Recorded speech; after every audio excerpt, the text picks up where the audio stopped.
2장에서 하나님께서 언약 백성에게 베푸시는 은혜, 사랑, 긍휼, 인애를 헤세드라는 단어로 표현을 했습니다. 헤세드는 특히 하나님의 헤세드는 많은 경우 사람을 통해서 드러난다고도 말씀드렸죠. 오늘 우리가 읽은 본문 3장에서 우리는 나오미 시어머니와 며느리 룻이 서로에게 베푸는 이 따뜻한 헤세드의 이야기를 읽게 됩니다. 여기서 우리는 나오미와 룻에게서 한 가지 공통점을 발견합니다. 그것은 다름 아닌 두 사람이 각자 자기의 이익을 챙기려고 하기보다는 상대방의 행복을 바라고 그걸 위해서 행동한다는 공통점입니다. 사실 이게 바로 성경이 말하는 헤세드라고 볼 수 있죠. 먼저 시어머니 나오미가 며느리 룻에게 헤세드를 베풀고자 합니다. 이 나오미는 사실 모든 걸 다 잃었습니다.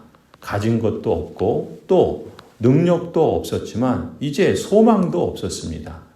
그래서 며느리 룻이 가장 행복할 수 있는 길이 무엇인지를 그래도 생각했습니다. 젊은 나이에 과부가 된 룻에게 가장 필요한 것이 무엇이겠습니까? 무엇보다 새로운 가정을 이루어서 안정된 삶을 사는 것이죠. 그래서 1절에 나오미가 룻에게 말하는 겁니다. 얘야, 너가 행복하게 살 만한 안락한 가정을 내가 찾아보아야 하겠다. 그러면서 2절부터 구체적인 계획을 룻에게 들려줍니다. 우리의 친족 가운데 보아스라는 사람이 있지 않냐? 너가 요즘 그 집 여자들과 함께 일하고 있는데 잘 들어봐라. 오늘 밤에 그가 타작마당에 보리를 까부를 것인데 너는 목욕하고 향수를 바르고 고운 옷으로 몸을 단장하고서 타작마당으로 내려가거라. 보아스가 먹고 마시기를 마칠 때까지 너는 그가 눈치채지 못하도록 조심히 있다가 보아스가 잠자리에 들 때 너는 그가 눕는 자리를 잘 보아두었다가 다가가서 그의 발치를 들고 누워라. 그러면 그가 너의 할 일을 일러줄 것이다. 이게 시어머니 나오미의 계획이었습니다. 그런데 어찌 보면요, 이 시어머니가 며느리인 룻에게 외간 남자인 보아스 눕는 곳에 가만히 들어가서 그 발치에 누우라. 이건 상식적으로 들으면 좀 이상한 짓이 아닙니까? 통속적인 시각으로 보면 나오미는 마치 돈 많고 유력한 남자를 잡기 위해서 젊고 순진한 며느리 룻을 이용하는 못된 시어머니처럼 그렇게 볼 여지도 없지 않습니다. 하지만 나오미가 그러려고 그런 건 아니죠. 결코 자기 입속 차리려고 보아스 재산 노려서 룻을 지금 이용하고 있는 게 아닙니다. 1절에서 밝힌 것처럼 나오미의 계획에 그 동기는 오직 하나였습니다. 혼자 된 며느리 룻이 행복하게 살 만한 안락한 가정을 찾아주려고 하는 데 있었던 것이죠. 이렇게 나오미의 목적은 자신의 행복이 아니라 자신의 이익이 아니라 며느리 룻의 행복과 유익을 위함이었다라는 점이죠. 나오미의 처지에서 룻에게 해줄 수 있는 최선의 헤세드를 베풀고자 했던 것입니다. 그래서 며느리 룻과 또 나오미 자신의 먼 친족인 보아스를 연결시켜 주고자 계획했던 것이죠. 그런데 5절을 보면은 이런 그 나오미의 그 계획에 대해서 그 며느리 룻이 대답을 합니다. 어떻게 대답합니까? 어머니께서 일러주신 대로 다 하겠습니다. 라고 대답해요. 그리고는 6절에 룻이 타작마당으로 내려가서 시어머니가 시킨 대로 다 합니다. 보아스가 타작마당에서 즐겁게 먹고 마시다가 곡식단 더미 곁으로 가서 눕죠. 룻은 보아스가 깊이 잠을 잘 때까지 기회를 엿보다가 살그머니 조심스럽게 다가가서 보아스의 발치 덮은 것을 들치고 그 속에 눕습니다. 한밤중이 되었을 때 보아스가 으시시 떨면서 돌아눕다가 웬 여인이 자기 발치에 누워있는 것을 보고 깜짝 놀랐죠. 아니, 세상에 놀랄만도 하지 않겠습니까? 그래서 당신 누구요? 라고 묻습니다. 9절에 룻이 이렇게 대답하죠. 나는 어른의 종 룻입니다. 어른의 품에 이 종을 안아주십시오. 어른이야말로 집안 어른으로서 저를 맡아야 할 분이십니다. 지금 이 룻이 어른의 품에 이 종을 안아주십시오라고 하는 이 요청은요, 개역개정에서는 이렇게 표현합니다. 당신의 옷자락을 펴서 당신의 이 여종을 덮으소서라고 표현합니다. 여기서 룻이 옷자락이라는 표현을 쓰죠. 그런데 이 옷자락이라는 표현은 보아스가, 우리가 2장에 보면은 보아스가 룻을 처음 보았을 때 처음 룻에게 축복했던 말이 있습니다. 그 말이 이제 2장 11절 12절인데 12절만 보시면 이렇게 말해요. 이제 보아스가 룻에게 하는 말이에요. 대기한 일은 주님께서 갚아주실 것이요. 이제 대기 주 이스라엘의 하나님의 날개 밑으로 보호를 받으러 왔으니 그분께서 대개에게 넉넉히 갚아주실 것이요. 지금 보아스가 룻을 축복했던 말이죠. 칭찬했던 말이에요. 그런데 여기서 하나님의 날개 밑으로 라고 하는 이 날개라는 말이 지금 이 룻이 보아스에게 했던 옷자락이라고 하는 단어와 같은 표현이에요. 그러니까 보아스가 지금 그의 밭에서 처음 룻을 만났을 때 룻을 칭찬하면서 유다 땅에 온 것을 하나님의 날개 밑으로 보호받으러 온 것이다 라고 표현하면서 하나님의 날개 밑으로 보호를 받으러 왔으니 하나님께서 룻 당신에게 넉넉히 갚아주실 것이다 축복을 했었잖아요. 그 말을 룻이 그대로 기억했다가 당신의 날개로 나를 안아주십시오라고 요청하는 거예요. 다시 말해서 일전에 보아스가 자신에게 축복했던 그 하나님의 복주심을 바로 당신 보아스를 통해서 이루어질 수 있게 해달라고 요청하는 거예요. 그러니까 이런 요청을 하면서 룻은 뭐라고 덧붙이냐면 오늘 본문 3장 10절에 이는 당신이 기업을 물을 자가 됨입니다 라고 그 이유를 덧붙여요. 우리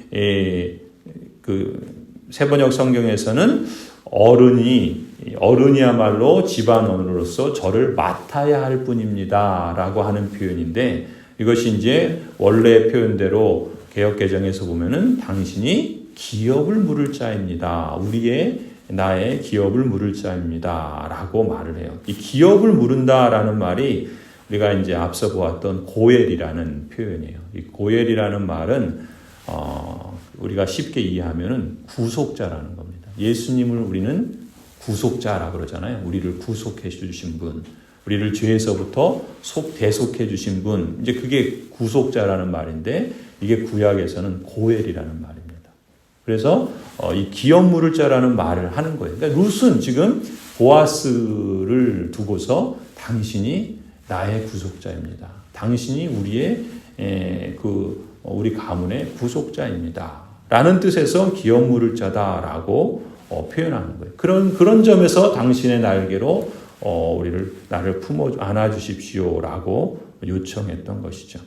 그러니까 원래 기업 물을 자 이 고엘이라는 말은 하나님께서 허락하신 제도인 거예요. 어떻게 하나님께서 허락하셨냐면 어떤 사람이 하나님께 땅을 기업으로 받지 않습니까? 이스라엘 하나님의 그 언약 백성들은 약속의 땅에 이제 들어가서 가정마다 하나님께서 그 민족 가문별로 땅을 기업으로 유산으로 주시죠. 그런데 혹 어떤 가정이 그 기업으로 받은 땅을 빚을 많이 지어서 그것을 잃게 되었을 때 그 값을 대신 갚아주고 그 잃었던 땅, 그 잃었던 기업을 되찾아 주어야 할 가까운 친족을 두고서 고엘이라고 부르고 기업 물을 자라고 했던 거예요. 그러니까 지금 그 나오미의 남편 엘리멜렉 가문이 지금 남편도 죽고 두 아들도 죽고 그리고 모든 걸 다 잃었잖아요. 그러니까 이제 대가 끊기고 그 기업이 그 가정이 이제 거기서 그치게 되었는데 하나님께서는 그 언약 백성의 그 가정이 끝나는 것을 원하지 않으시고 대대로 이어지기를 원하시잖아요. 그래서 그런 제도로 주신 것이죠. 그런 점에서 하나님께서 그 분배받은 땅을 잃었을 때나 자식이 종으로 팔렸을 때 값을 대신 지불하고 되찾아주는 그런 사람을 기업 물을 자 그러니까 리디머라고 해요. 구속자라고 부르는데 바로 그 제도를 하나님께서 허락해 주신 거죠. 그러니까 이것은 사실 예수 그리스도를 미리 보여주는 거예요. 구속자 제도를 통해서 하나님께서 하나님의 언약 백성들을 어떻게 구원해 나가시는가라는 걸 보여주시죠. 사실 이미 앞서 출애굽 역사를 통해서 하나님께서 기업물을 짜이신 것을 이스라엘 백성들이 몸으로 체험했어요. 애굽의 이집트의 바로의 그 폭정과 착취하에서 종노릇 하던 이스라엘 백성을 구원해 주셨잖아요. 그 하나님이 바로 이스라엘의 고엘, 이스라엘의 기업물을 짜, 이스라엘의 구속자이셨던 것이죠. 아무튼 지금 룻이 지금 보아스에게 그렇게 요청을 한 겁니다. 그러니까 10절을 보면 놀랍게도 이 보아스가 룻의 이러한 요청을 어떻게 해요? 받아들입니다. 뭐라 그럽니까? 룻 그대는 주님께 복받을 여인이요 라고 그렇게 칭찬합니다.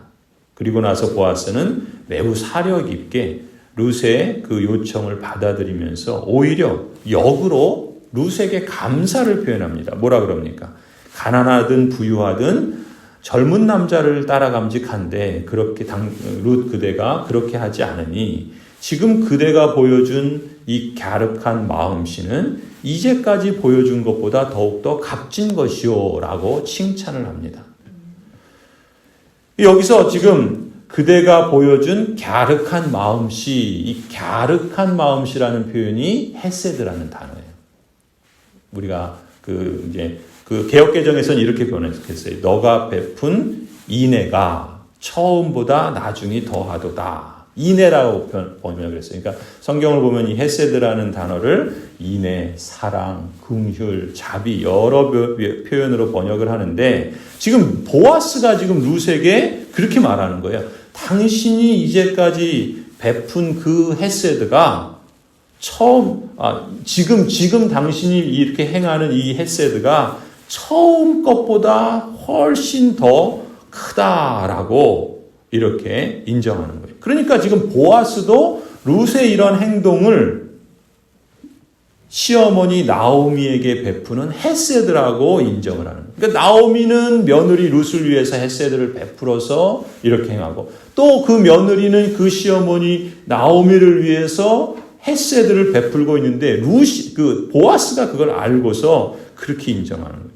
근데 여러분 여기서 지금 보아스가 이제까지 보여준 것보다 지금 그대가 보여주는 이 헤세드가 더욱더 값진 것입니다 라고 표현하잖아요. 그럼 룻이 처음에 베푼 헤세드는 뭘 두고 하는 말이겠어요? 룻이 나오미에게 했던 일들이죠. 가령 고향 땅 모압에 남아서 자기 삶을 꾸리지 않고 혼자 된 시어머니 나오미를 섬기기 위해서 낯선 땅으로 이민을 따라온 거예요.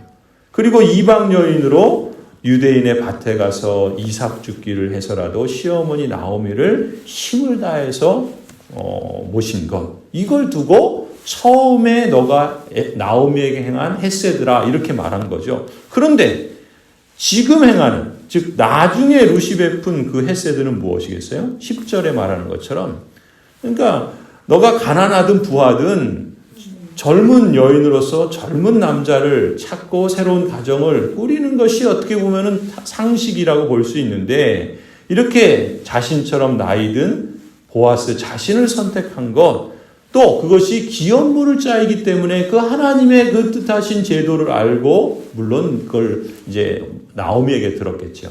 그것도 이 늦은 밤 타작마당에 누워 자고 있는 보아스 품에 안기려고 하는 이 행위는 그야말로 보아스가 볼 때에도 시어머니 나오미를 위해서 행한 가장 고결하고 숭고하고 칭찬할 만한 헤세드 행위였다라고 인정하는 거예요.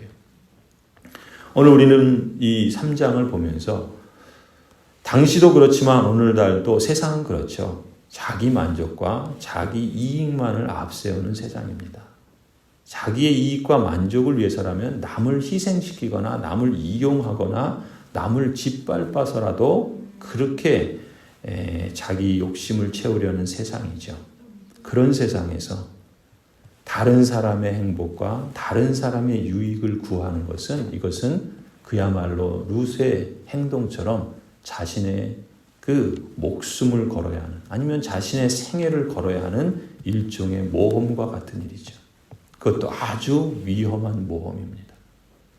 그 선택을 하지 않는다면 당하지 않아도 될 손해나 위기를 사실 자처하는 그런 모험이죠. 기독교 윤리 실천 운동을 섬기는 손봉호 교수라는 분이 계십니다. 서울대 윤리학 교수시던 분인데 이제 은퇴하시고 장로로서 교회를 섬기고 계시는데 이 손봉호 교수는 이 사랑을 실천하는 고상한 이기주의자가 되라 이런 표현을 씁니다. 고상한 이기주의자. 이기주의자라는 말은 나쁜 말이잖아요. 부정적인 표현인데 거기에 고상한이라는 어울리지 않는 단어를 붙입니다. 왜 그런가? 그리스도인을 두고 그렇게 말하는 거예요. 그리스도인이라도 어떤 선을 행할 때, 어떤 자신의 이익이 아니라 남의 유익과 행복을 위하여 뭔가를 행동할 때 그 행동의 목적과 이유가 하나님의 상을, 하나님께서 베푸실 상급을 바라고 사랑을 실천한다면 사실 그것조차도 이기적인 거죠. 내가 상 받기 위해서 남을 도와주는 거니까. 그런 점에서 이기주의라고 표현을 하는 거예요. 그런데 그런 행동, 하나님의 상을 바라고 사랑을 실천한다면 이렇게 눈앞의 이익이 아니라 하나님의 상이라고 한다면 멀리 내다보고 다른 사람에게 선을 행하고 유익을 주는다는 점에서 고상하다 이렇게 표현하는 거예요. 어찌 보면은 자기 이익과 자기 유익만을 추구하는 이 세상 속에서 보다도 실천적인 그리스도인의 사랑을 권하는 그런 뜻에서 이렇게까지 말한 것이죠. 여러분 우리가 룻기를 읽으면서 꼭 한 가지 기억했으면 하는 사실이 이것입니다. 다른 사람에게 행복을 가져다 주기 위해서 때로 자신을 헌신할 때, 기꺼이 자신을 내어줄 때 하나님께서는 그 사람에게도 행복을 주신다라는 사실입니다. 룻기는 그것을 우리에게 증거하고 있는 것이죠. 실제로 나오미는 이제 우리가 후반부에 보겠지만 자신을 마라라 그래요. 나오미라는 말의 뜻이 이름의 뜻이 기쁨이잖아요. 근데 나오미는 전혀 자신의 인생이 기쁘지 않았던 거예요. 그러면서 고향 땅에 들어와서 사람들에게 나는 마라다 그래요. 마라다는 것은 고통스럽다, 쓰디 쓰다, 괴롭다 이런 뜻이거든요. 그러니까 자신의 이름에 걸맞는 삶이 아니라는 거예요. 그런 마라의 삶에서 정말 나오미에게 그 이름처럼 참된 기쁨의 선물을 주십니다. 그게 바로 룻 며느리를 통해서 아기를 안게 돼요. 그러니까 대가 끊기고 가문이 이제 끝난 그런 마당에 하나님께서 그 며느리의 헷세들을 통해서 하나님의 헷세들을 베풀어 주시는 것이죠. 룻은 이방의 과부 여인에서 택하신 이스라엘의 딸로, 더군다나 룻은 예수 그리스도가 그 가문에서 태어나는 그런 귀한 여인이 되지요. 메시아 가문의 말하자면 국모로 유력한 보아스 남편의 아내가 됩니다. 보아스는 엘리멜렉 가문의 기업물을 자로서 존경받는 메시아의 혈통을 이어주게 되죠. 예수님께서 말씀하셨죠. 긍휼히 여기는 자는 복이 있나니 긍휼히 여김을 받을 것이며 헷세들을 베푸는 사람에게 하나님은 마음으로든 물질로든 사람으로든 자손으로든 그 사람에게도 헷세들을 베풀어 주신다는 이 진리를 기억했으면 좋겠습니다. 룻과 나오미가 서로에게 베푼 그 헷세들을 통해서 하나님 나라의 그 아름다운 그 모습들이 이렇게 펼쳐가는 것. 오늘 우리 교회가 또 우리가 이 땅을 살아가는 하나님의 언약 백성으로서 서로에게 함께 추구하고 힘써야 할 참으로 복된 가치라 믿습니다. 이러한 은혜가 우리에게 충만하고 더욱더 넘치기를 간절히 축원합니다.